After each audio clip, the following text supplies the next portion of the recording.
नमस्कार, न्यूज 18 देख रहे हैं आप। मैं हूं आपके साथ पूजा सचदेवा। आज है शुक्रवार, यानी कि जुमे की नमाज, और वक्फ संशोधन बिल दोनों सदनों से हो चुका है पास। और वक्फ संशोधन बिल के पास होने के बाद आज पहली जुमे की नमाज है। अब वक्फ संशोधन बिल कानून बनने से बस एक कदम दूर है। राष्ट्रपति के हस्ताक्षर और उसके बाद यह बिल बन जाएगा कानून। लेकिन क्या ये इतना आसान लग रहा है या फिर अभी कुछ मुश्किलें बाकी हैं? दरअसल मुस्लिम संगठनों की तरफ से पहले ही चेतावनी दी गई थी कि अगर ये बिल पास हुआ तो आंदोलन होगा, सड़कों पर उतरेंगे, विरोध करेंगे। All India Muslim personal law board यानी कि AIMPLB ने इस बिल के खिलाफ प्रदर्शन की बात कही। इसके साथ ही देश के कई बड़े शहरों में वक्फ बिल के खिलाफ प्रदर्शन शुरू भी हो गए हैं। कई शहरों में मुसलमान जुमे की नमाज के बाद सड़कों पर उतरे। अहमदाबाद में मुस्लिम समुदाय के लोग बड़ी संख्या में सड़कों पर आ गए। हाथों में पोस्टर्स लेकर नारे लगाते हुए कहा कि इस बिल को वापस लिया जाए। पुलिस ने कई लोगों को हिरासत में भी लिया। तस्वीरें कोलकाता से भी कुछ ऐसी ही सामने आई। वहां पर भी इसी तरीके से बड़ी संख्या में मुस्लिम लोग जुमे की नमाज के बाद सड़कों पर आ गए और विरोध जताने लगे। जुमे की नमाज के बाद मुस्लिम समुदाय के लोगों की तरफ से क्या कहा गया, आप वो भी सुनिए। आदरणीय मोदी जी ने और अमित शाह जी ने मतलब ज़बरदस्ती 20 करोड़ मुसलमानों का दिल तोड़ के ये बिल पास किया है। उन्होंने संशोधन किया है। हमें ज़रूरत ही नहीं थी, जैसा हमारा काम चल रहा था बढ़िया चल रहा था। और सबसे बड़ी बात, वक्फ की संपत्ति हमारी है, मुसलमानों की है ना। उसके अंदर तुम्हारे को टांग अड़ाने की ज़रूरत क्या है? तुमको बस हमारे ही मुद्दे दिखते हैं उसके अंदर। काय के लिए तुम उसके अंदर बदलाव कर रहे हो? काय के लिए उसके अंदर बोल रहे हो कि 2 गैर मुस्लिम होंगे, वो करेंगे, उसकी देखभाल करेंगे, 2 महिलाएं होंगी।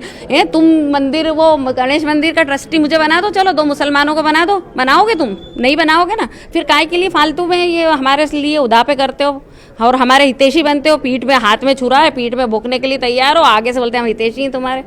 देखिए, बहुमत के आधार पर कोई भी कुछ भी कर सकता है। ये तो हम यहाँ भी देख रहे हैं और वहाँ भी देख रहे हैं। परंतु वक्फ का जो गलत प्रोपोगंडा किया जा रहा है वो बहुत गलत है।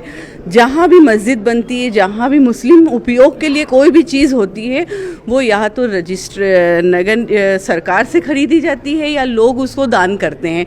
कभी भी कोई भी मस्जिद हमारे धर्म में है, मुस्लिम धर्म में, कि उसको ना हम कब्ज़ा करके बना सकते हैं, ना हम कहीं छीन के बना सकते हैं। हम उस चीज़ को ख़रीदेंगे पहले, फिर वहाँ पर हमारी नमाज जायज़ होगी।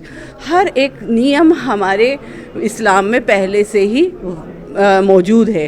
पूरी तरीके से मैं खुद ही नहीं, पूरे देश का पूरा मुस्लिम समाज इसका विरोध करता है, क्योंकि ये एक काला बिल है। इसका सभी लोगों ने, सारे विपक्षी नेताओं ने भी इसका विरोध किया है। ये मुसलमानों की संपत्ति पे डाका डालने वाला बिल है। हम विरोध करते हैं, इसका पुरजोर विरोध करते हैं। ये एक सोची समझी साजिश के तहत एक समाज को दबाने के लिए, एक तबके को दबाने के लिए, उसकी निजी संपत्ति, जो वक्फ की ज़मीन, उसकी निजी संपत्ति को दबाने के लिए इस तरह का बिल पास किया जा रहा है। ये संपत्ति कहीं ना कहीं नियत खराब है भारतीय जनता पार्टी की, जो उनकी निजी संपत्ति को छीनना चाहती है। हालांकि ये आशंका पहले ही थी कि जुमे की नमाज के बाद देश में शांति का माहौल बिगड़ सकता है। ये सब कुछ देखते हुए यूपी से दिल्ली तक पहले ही सुरक्षा कड़ी कर दी गई थी। कई शहरों में पुलिस का पहरा लगा था, खास तौर पर वो इलाके जो कि संवेदनशील हैं। उत्तर प्रदेश के कई शहरों में पुलिस ने फ्लैग मार्च निकाला। लखनऊ, अयोध्या, झांसी, मुरादाबाद, फिरोजाबाद, लखीमपुर, वाराणसी, चंदौली, हापुड़, कानपुर, संभल, ये वो शहर हैं जहां पर पुलिस पूरी तैयारी के साथ अलर्ट पर रही। रैपिड एक्शन फोर्स के जवान तैनात रहे। लखनऊ से लेकर दिल्ली तक पुलिस ने ऐसी तैयारी की कि परिंदा भी पर न मार सके। ड्रोन से नजर रखी गई और जिन जगहों पर तनाव की जरा सी भी गुंजाइश थी ना, वहां पर भारी इंतजाम किए गए। और नतीजा ये रहा कि कहीं पर भी हिंसा की कोई ऐसी खबर सामने नहीं आई। कुल मिलाकर बीजेपी बिल को लेकर आई और दोनों सदनों से पास भी हो गया। बीजेपी को अपने सहयोगी दलों का साथ भी मिल गया, लेकिन बीजेपी की सहयोगी party Janata Dal United JDU, इसके लिए मुश्किलें जरूर नजर आ रही हैं। नीतीश कुमार को लेकर पहले ही मुस्लिम संगठनों ने कह दिया था कि अगर सरकार का इस बिल में साथ दिया तो जवाब दिया जाएगा, अगर बीजेपी का साथ दिया तो। लेकिन अब तो उनकी खुद की पार्टी में ही विरोध के सुर उठने लगे और इस्तीफों की झड़ी लग गई। जेडीयू के मुस्लिम नेता एक एक करके पार्टी का साथ छोड़ रहे हैं। मोहम्मद कासिम अंसारी, नदीम अख्तर, नवाज मलिक, एम राजू नैयर, तबरेज सिद्दीकी, ये वो नाम हैं, ये वो नेता हैं जो अभी तक इस्तीफा दे चुके हैं और कयास ये है कि और भी मुस्लिम नेता इस्तीफा दे सकते हैं। इनका कहना है कि जिस मुस्लिम समाज ने बीते 19 सालों से पार्टी का समर्थन किया, उन्हीं के खिलाफ इस तरीके का निर्णय लिया गया। यह उनके साथ विश्वासघात है। अब देखिए, बिहार में तो चुनाव भी नजदीक हैं। ऐसे में क्या वाकई नीतीश कुमार की मुश्किलें बढ़ने वाली हैं? क्या नीतीश कुमार ने वक्फ बिल का समर्थन करके बिहार विधानसभा चुनाव में बड़ा जोखिम लिया है? क्या वक्फ बिल का समर्थन करने से आने वाले चुनावों में वोट की चोट नीतीश कुमार को सहनी होगी? यह सवाल इसलिए क्योंकि बिहार की राजनीति में मुस्लिम वोटर बहुत अहम माने जाते हैं।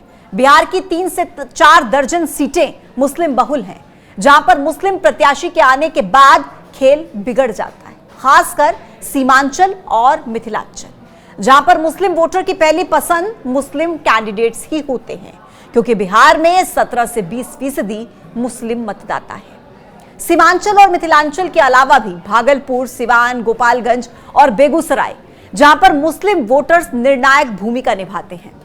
बिहार में 30 से 60% मुस्लिम वोटर तकरीबन 1.5 दर्जन विधानसभा सीटों पर हैं। ऐसे में इस बार जेडीयू का वक्फ बिल का समर्थन करने से ये सारे वोट आरजेडी, जनसुराज और कांग्रेस में बढ़ सकते हैं। इस बात से इनकार नहीं किया जा सकता। आज के इस मुद्दे में मेरे साथ इतना ही। कल फिर होगी मुलाकात एक नए मुद्दे के साथ। तब तक के लिए आप देखते रहिए न्यूज़ 18। नमस्कार।